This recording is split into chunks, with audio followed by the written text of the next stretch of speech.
Hello दोस्तों, स्वागत है आपका अपने YouTube channel cool boy Kulbir में। आज का वीडियो जो हरियाणा सीईटी की जो हमारी सीरीज़ चल रही है उसका तीसरा प्रैक्टिस सेट है। 2 प्रैक्टिस सेट इससे पहले डाल चुके हैं। जिसने भी उनको अभी तक नहीं देखा है तो वीडियो के डिस्क्रिप्शन बॉक्स में प्लेलिस्ट दे दी है, वहाँ से उनको देख सकता है। और दोस्तों, ये सीरीज़ जब तक आपका एग्ज़ाम नहीं हो जाएगा तब तक हमारी चलती रहेगी, तो आप चैनल के साथ जुड़े रहिए। नए पैटर्न के ऊपर आधारित ये टेस्ट सीरीज़ है और आप वीडियो को लास्ट तक ज़रूर देखें। आपके एग्ज़ाम में ये बहुत ही इम्पोर्टेंट होने वाली है, ठीक है। अगर आप ये वीडियो देखते हैं तो आपके एग्ज़ाम में अच्छा स्कोर कर पाएंगे। और साथ ही अगर आपको PDF वगैरह चाहिए तो उसके लिए आप टेलीग्राम ग्रुप ज्वाइन कर सकते हैं। कूल बॉय कुलबीर लिख के आप टेलीग्राम पे सर्च कर सकते हैं, ठीक है।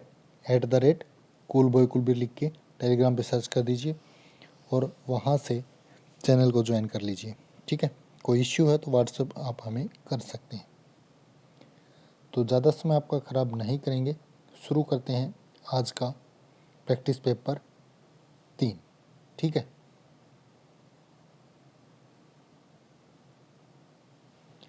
देखिए, भारत के संविधान में संशोधन करने के संबंध में निम्नलिखित में से कौन सा कथन सही है, तो ये आपने इसमें बताना है कौन सा कथन सही है। देखिए, संसद को भाग 3 को छोड़कर संविधान के किसी भी भाग को संशोधित करने की शक्ति है। संविधान संशोधन विधेयक केवल लोकसभा में ही पेश किया जा सकता है, या फिर संविधान संशोधन विधेयक को पारित किए जाने के बाद राष्ट्रपति की अनुमति की आवश्यकता होती है। तो इनमें से कौन सा ऑप्शन सही हो जाएगा, तो बात करें ऑप्शन सी की। सी ऑप्शन हमारा क्या है, संविधान संशोधन विधेयक को पारित किए जाने के बाद राष्ट्रपति की अनुमति की आवश्यकता होती है, ठीक है दोस्तों। तो ऑप्शन सी जो बिल्कुल सही हो जाएगा इसमें, सी ऑप्शन, ठीक है। संविधान संशोधन विधेयक को पारित किए जाने के बाद राष्ट्रपति की अनुमति की आवश्यकता होती है, यह कथन भारत के संविधान संशोधन के संबंध में पूर्णतः सत्य है। संविधान संशोधन विधेयक को लोकसभा या राज्यसभा दोनों में ही पहले पेश किया जा सकता है। संविधान के भाग 3 में संशोधन संभव है, ठीक है। ये पूछ लें कि संशोधन कौन से भाग में आता है, तो कौन से भाग में आता है, 3 में, ठीक है। चलिए उसके बाद देखिए, ओलंपिक में भारत ने वर्ष 1900 से लेकर 2020 तक किस स्पर्धा में सर्वाधिक स्वर्ण पदक जीते हैं, तो किस में जीते हैं दोस्तों, ये जीतते हैं हॉकी के अंदर दोस्तों, ठीक है। ओलंपिक में भारत के 1900 से लेकर 2020 तक हॉकी स्पर्धा में सर्वाधिक 8 स्वर्ण पदक जीते हैं, ठीक है। पहली बार हॉकी टीम ने 1928 के एम्स्टर्डम ओलंपिक में स्वर्ण पदक जीता था, ठीक है। कब जीता था, 1928 में। उसके बाद भारतीय हॉकी टीम ने 1928 से 1956 तक लगातार 6 बार और फिर 1964 और फिर 1980 में स्वर्ण पदक जीते। तो टोटल मिला के कितनी बार हो गए, 8 बार। कौन से खेल में, हॉकी में। ये भी इम्पोर्टेंट है, हॉकी में, ठीक है। उसके बाद 17 दिसंबर 2022 को आयोजित रोगी सुरक्षा दिवस का नारा क्या था, तो रोगी सुरक्षा दिवस, इसका नारा था दोस्तों दवा बिना नुकसान। ऑप्शन सी जो बिल्कुल सही हो जाएगा इसका। 17 सितंबर 2022 को आयोजित किया गया रोगी सुरक्षा दिवस, ठीक है। पहली बार विश्व रोगी सुरक्षा दिवस 2019 में WHO के सहयोग से मनाया गया था। विश्व रोगी सुरक्षा दिवस का उद्देश्य विश्व स्तर पर गलत और असुरक्षित दवा से होने वाले नुकसान के बारे में जागरूकता व जरूरी कार्रवाई को बढ़ावा देना है, ठीक है। उसके बाद नेक्स्ट देखिए, निम्नलिखित में से किस प्लास्टिक का प्रयोग बिजली के स्विच बनाने के लिए किया जाता है। बिजली के स्विच बनाने के लिए यूज करते हैं दोस्तों बेकेलाइट का, ठीक है। बेकेलाइट का प्रयोग बिजली के सामान जैसे स्विच, फ्यूज आदि बनाने, खाना बनाने के बर्तनों में हैंडल के रूप में किया जाता है। बेकेलाइट दुनिया का पहला पूर्णतः सिंथेटिक प्लास्टिक है, ठीक है। यह एक बहुलक है जो एकल फिनोल और फॉर्मल्डिहाइड से बना होता है, ठीक है। यह विद्युत तथा ऊष्मा का क्या होता है, कुचालक होता है, ठीक है। ये याद रखना है दोस्तों। उसके बाद देखिए, उस पौध समूह का नाम है जिसके पौधे नगनबीजी होते हैं और बहुवर्षीय, सदाबहार और काष्ठीय होते हैं। तो क्या बोलते हैं उसको? उसको बोलते हैं जिम्नोस्पर्म। ठीक है, ऑप्शन ए हो जाएगा जिम्नोस्पर्म, यानी कि अनावर्त बीजी। ठीक है, ऐसे पौधों का समूह है जिसके पौधे नगन बीजी होते हैं तथा साधारणतः बहुवर्षीय, सदाबहार और काष्ठीय होते हैं।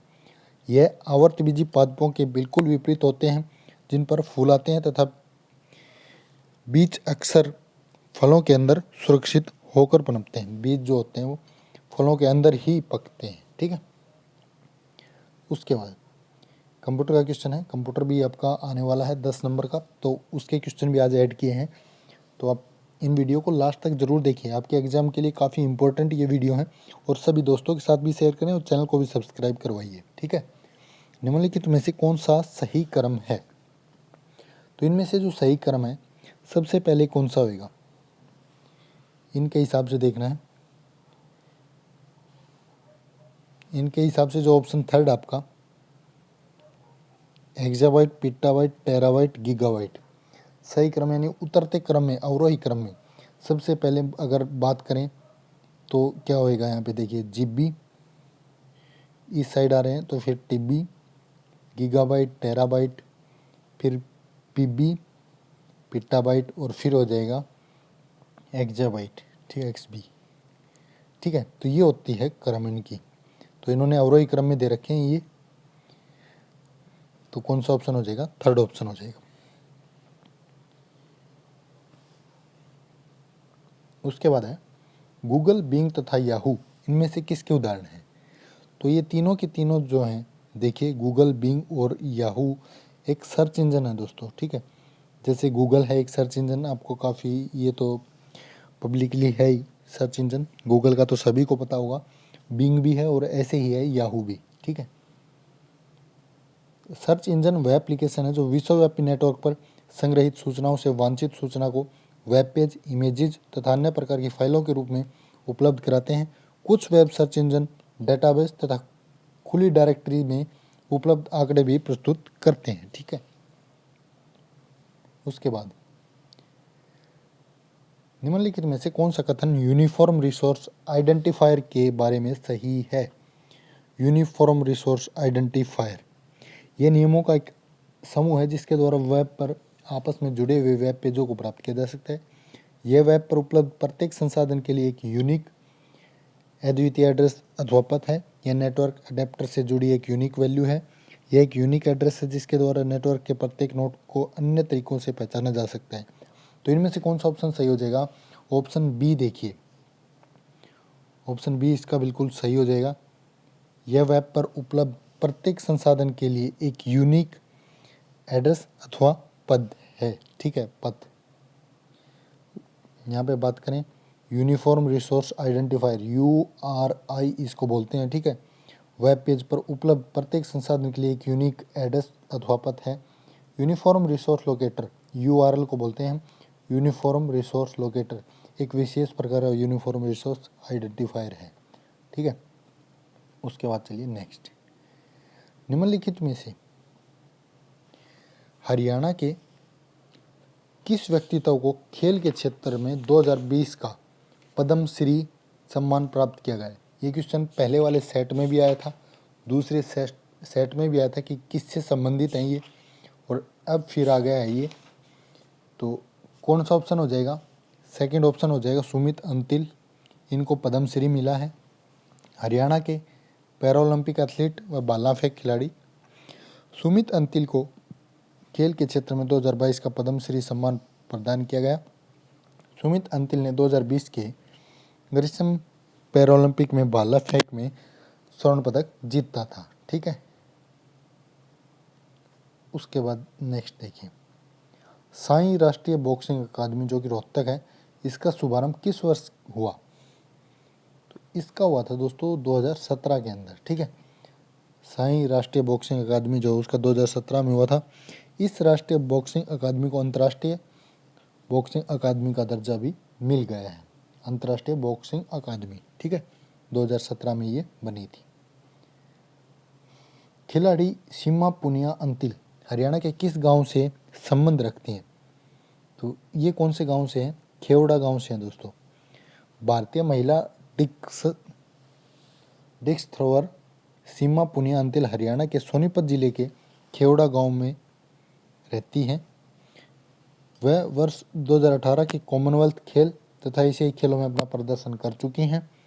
वह वर्ष 2000 में वर्ल्ड जूनियर चैंपियनशिप में स्वर्ण पदक विजेता भी रह चुकी हैं। ठीक है। उसके बाद वर्ष 2015 में रिलीज की गई किस हरियाणवी फिल्म को 2 राष्ट्रीय पुरस्कार प्रदान किए गए? 2015 में ये हरियाणवी फिल्म रिलीज हुई है, तो ये है आपकी पगड़ी। ठीक है, सी ऑप्शन हो जाएगा पगड़ी। वर्ष 2015 में रिलीज हुई है पगड़ी। इस फिल्म को सर्वश्रेष्ठ फिल्म हरियाणवी, सर्वश्रेष्ठ सह कलाकार अभिनेत्री बलजिंदर कौर को ये पुरस्कार मिला है। और इस फिल्म के जो निर्देशक हैं ये कौन है? राजीव भाटिया। हरियाणा सरकार ने इस फिल्म को कर मुक्त करके 10 लाख रुपए सहायता राशि भी प्रदान की थी। ठीक है, 2015 में रिलीज हुई थी पगड़ी फिल्म। छाछ आभूषण महिलाओं द्वारा कहाँ पहना जाता है? छाछ पहना जाता है दोस्तों माथे के ऊपर। ठीक है, छाछ जो है सांस्कृतिक आभूषण है जो चांदी से निर्मित होता है। ठीक है। हरियाणा का कौन सा नृत्य रूप शिव और पार्वती को समर्पित है? तो कौन सा है ये? ये आपका जो गणगौर नृत्य है ये वाला। ठीक है, गणगौर नृत्य का रूप शिव और पार्वती को समर्पित है। जो गणगौर नृत्य है आमतौर पर फाल्गुन में और चैत्र के महीने में किया जाता है। भगवान शिव की पत्नी को गणगौर भी कहा जाता है। यह नृत्य जो है ये उन्हीं के नाम से है। ठीक है, भगवान शिव की पत्नी पार्वती की। उसके बाद नेक्स्ट देखिए, निम्नलिखित कथनों पर विचार कीजिए। चोप जो हरियाणा में निर्मित शॉल का एक रूप है। शॉल के इस रूप को फुलकारी के नाम से भी जाना जाता है। तो इसका जो ऑप्शन हो जाएगा आपका, देखिए दोनों के दोनों ऑप्शन बिल्कुल सही हो जाएंगे। ठीक है, चोप जो हरियाणा में निर्मित एक शॉल का रूप है। शॉल के इस रूप को फुलकारी के नाम से भी जाना जाता है। फुलकारी कढ़ाई की मुख्य विशेषता रंगीनी रेशमी धागे के साथ मोटे सूती कपड़े पर एक सिलाई का उपयोग है। ठीक है। उसके बाद नेक्स्ट है 1770 ईस्वी में मृत्यु नजीब उल दौला की मृत्यु के बाद उनका राज सिंहासन किसे मिला? 1770 की बात है ये, तो किसको मिला? ये मिला नजफ खान को। ठीक है, थर्ड ऑप्शन इसका सही हो जाएगा। 1770 ईस्वी में नजीब उद दौला की मृत्यु के बाद उनका राज सिंहासन नजफ खान को मिला। नजीब उद दौला को एक रोहिल यूसुफजई पश्तून था जिसे नजीब खान यूसुफजई के नाम से भी जाना जाता था। ठीक है। उसके बाद हरियाणा की जो प्रसिद्ध बड़खल झील है इसका निर्माण कब किया गया था? बड़खल झील का निर्माण 1947 में हुआ दोस्तों। ठीक है, और हरियाणा की जो प्रसिद्ध बड़खल झील है ये फरीदाबाद में है तथा अरावली पर्वत श्रृंखला के पास है। बड़खल जो है पर्शियन भाषा का शब्द है। इंपॉर्टेंट है, कौन सी भाषा का शब्द है? पर्शियन भाषा का। इसका अर्थ क्या होता है? बिना किसी रुकावट, बड़खल। ठीक है, बिना किसी रुकावट। उसके बाद दिए गए कॉलम में हरियाणा के प्राचीन जिलों को वर्तमान जिलों में सुमेलित कीजिए। तो ये तो आपको देखते ही पता लगा है, कानोड़ तो कानोड़ होता है महेंद्रगढ़ का। ठीक है, कपिल स्थल कैथल का, पांडुप्रस्थ पानीपत का, और बच गया सही रख सकिए सिरसा का। ठीक है, तो ये हो जाएगा बिल्कुल सही। उसके बाद निम्नलिखित में से हरियाणा के, ये क्वेश्चन रिपीट हो चुका है दोबारा से, अगले पेज पर चलते हैं। बाबा लदाना तीर्थ स्थल कहाँ स्थित है? तो ये हो जाएगा आपका कहाँ पे? कैथल के अंदर। ठीक है, लदाना तीर्थ कैथल में है। और बाबा लदाना गांव में डेट्टा बाबा राजपुरी का सुप्रसिद्ध डेरा है। स्वामी विवेकानंद के गुरु स्वामी रामकृष्ण परमहंस के गुरु स्वामी तोतापुरी जी महाराज की समाधि भी इसी डेरे में स्थित है। इस कारण इस डेरे का ऐतिहासिक महत्व है। ठीक है, कौन सा है? लदाना तीर्थ है, कैथल में है। उसके बाद हरियाणा पंचायती राज अधिनियम 1994 के अध्याय X के अनुसार निम्नलिखित में से कौन सी समिति पंचायत समिति द्वारा नियुक्त नहीं की जाती? तो इनमें बात करें पंचायत समिति के द्वारा, जो थर्ड ऑप्शन आपका स्वास्थ्य एवं कल्याण समिति, ये नहीं किया जाता। ठीक है, यहाँ पे बात करें हरियाणा पंचायती राज अधिनियम 1991 के अध्याय 10 में अनुसार स्वास्थ्य एवं कल्याण समिति पंचायत समिति द्वारा नियुक्त नहीं की जाती, जबकि पंचायत समिति द्वारा सामाजिक न्याय समिति, सामान्य समिति व वित्त लेखा समिति एवं योजना की समिति नियुक्त की जाती है। ठीक है। हरियाणा में पहली स्थायी लोक अदालत की स्थापना कब हुई? पहली स्थायी लोक अदालत तो ये हुई थी 1 नवंबर 1966 को ही। ठीक है। हरियाणा में पहली स्थायी लोक अदालत 1 नवंबर 1966 को हुई थी। लोक अदालत शब्द का अर्थ पीपुल्स कोर्ट है और ये गांधीवादी सिद्धांतों पर आधारित है। राष्ट्रीय विधिक सेवा प्राधिकरण अन्य कानूनी सेवा संस्थानों के साथ लोक अदालतों का आयोजन भी करता है। ठीक है। उसके बाद हरियाणा के किस जिले में सर्वाधिक वर्षा होती है? तो हरियाणा के जो उत्तर पूर्व इलाका है, जैसे अम्बाड़ा इसमें ऑप्शन में है, तो वहाँ पे सर्वाधिक वर्षा होती है। अम्बाड़ा की जलवायु एक अर्ध शुष्क और उष्णकटिबंधीय की तरह है। अम्बाड़ा हरियाणा में अधिकतम वर्षा प्रभावित क्षेत्र है। सिरसा हरियाणा का सबसे कम वर्षा वाला क्षेत्र है। ठीक है। ज़्यादा वाला अम्बाला है, कम वाला कौन है? सिरसा है। उसके बाद नेक्स्ट देखिए, हरियाणा में ब्लू बर्ड झील कहाँ पे है? ब्लू बर्ड आपकी हिसार के अंदर है दोस्तों। ठीक है। हिसार में ब्लू बर्ड झील है। यह झील 1995 में निर्मित हुई थी। ठीक है। और तब से हिसार शहर में पर्यटन का एक प्रमुख स्थान बनी हुई है। ठीक है। उसके बाद हरियाणा की जलवायु कैसी है? तो हरियाणा की जलवायु उपोष्ण शुष्क महाद्वीपीय प्रकार की। ठीक है। थर्ड ऑप्शन हो जाएगा इसका, ये बिल्कुल सही है। तो यहाँ देखिए, हरियाणा की जलवायु सर्दियों में सर्द, गर्मियों में बेहद गर्म। हरियाणा में दिसंबर और जनवरी में सबसे ठंडे महीने हैं, जबकि मई और जून सबसे गर्म है। और हरियाणा में औसत वर्षा आपकी 35.45 मिलीमीटर। ठीक है। महावीर चक्र विजेता को एक मुश्त कितनी नकद राशि का पुरस्कार दिया जाता है? कितनी नकद राशि का? ऑप्शन सेकंड जो है बिल्कुल सही हो जाएगा। ठीक है। यहाँ से देख सकते हैं इकाई, ढाई, सैकड़ा, हजार, 10,000, लाख, 10 लाख, करोड़, 1 करोड़ रुपए। ठीक है। महावीर चक्र विजेता को महावीर चक्र भारत का युद्ध के समय वीरता का दूसरा सबसे बड़ा पुरस्कार है। यह सम्मान सैनिकों और असैनिकों को असाधारण वीरता या बलिदान हेतु दिया जाता है। यह पुरस्कार मरणोपरांत भी प्रदान किया जा सकता है। इस पुरस्कार की शुरुआत 26 जनवरी 1950 से हुई थी। कब से हुई थी? 26 जनवरी 1950। इसमें विजेता को 1 करोड़ नकद राशि प्रदान की जाती है। ठीक है। उसके बाद है हरियाणा का राजकीय पक्षी क्या है? तो हरियाणा का राजकीय पक्षी कौन सा है? काला तीतर है। और इसका वैज्ञानिक नाम पूछ लें तो फ्रैंकोलिनस है। ठीक है। और यह फिजेंट कुल का एक पक्षी। कौन सी कुल है? फिजेंट। इसे पहले ब्लैक पार्टिज के नाम से भी जाना जाता था, ब्लैक बक बोलते थे। ठीक है। किस शहर को हरियाणा का दिल? तो हरियाणा का दिल कौन सा है? जो बीच में हरियाणा के बिल्कुल, जींद। ठीक है। जींद शहर को हरियाणा का दिल कहा जाता है। जींद हरियाणा के सबसे पुराने व सबसे बड़े शहरों में से एक है। जींद के स्वामी जयंत इंदर के नाम से, जयंत या इंदर के नाम पर जींद का नाम जयंतपुर रखा गया।